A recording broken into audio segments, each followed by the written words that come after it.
Despite President Obama's call for post-9/11-like unity after the killing of Osama bin Laden, politicians will always be politicians.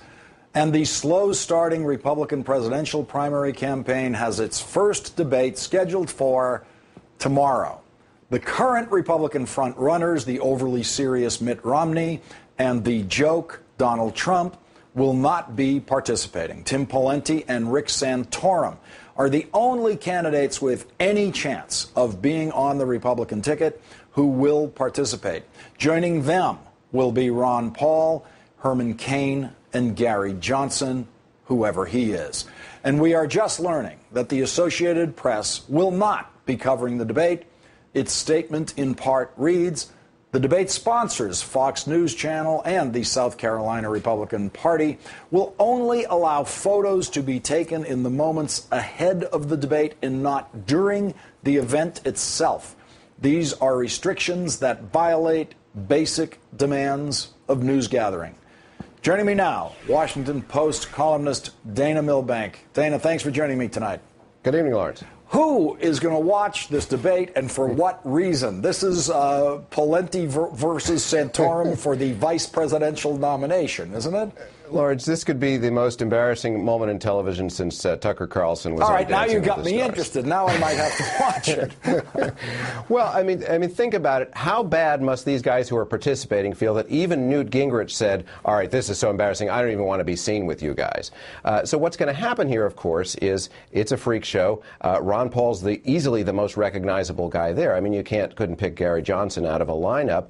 He'll dominate the debate. And then poor Tim Pawlenty, I mean, you're generous saying Santorum could win, but Tim Pawlenty's arguably the only serious candidate there. He's going to be dragged into the muck with the rest of these guys. So the smartest ones are those who have sat it out.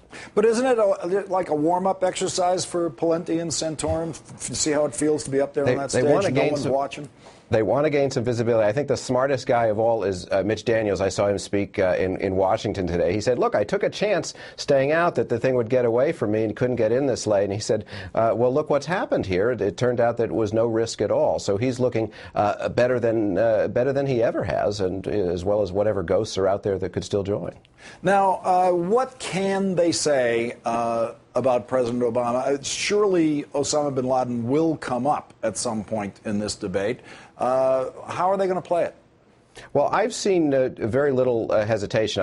I clocked it in at about 13 hours, the bin Laden peace, the era of national unity. That's gone already. I suspect they'll quickly move beyond the whole foreign policy thing and just have it be open season on Obama. I mean, that's largely what's happened in the Congress. I mean, the House of Representatives didn't even have a resolution, a ceremonial resolution to say, hey, that's a good job. Glad we got this killer out there. They just they have ways of bringing up these resolutions. They chose not to do that. I suspect they'll just move along and get right into gays, guns, and abortion, which is what's been dominating this primary field. And we may be hearing George W. Bush getting an awful lot of credit for the capture and killing of Osama bin Laden tomorrow night. If not Dick Cheney. Right. And Sarah Palin, by the way, before we close, did a very brave tweet today after the president decided not to release the photographs. She sent out that tweet she had ready saying, oh, you should release the photographs. Everyone believes she had one for whichever way the president decided it, right? Well, I mean, imagine the optics tomorrow. You have the president, despite Glenn Beck's protest, appearing there at Ground Zero, and then you have these other candidates dueling with Ron Paul on the stage in South Carolina. Washington Post columnist Dana Milbank. I won't ask you what you'll be watching tomorrow night. Set your last word. All right. Set your TiVos for this hour tomorrow night. Former Secretary of State Condoleezza Rice will be here.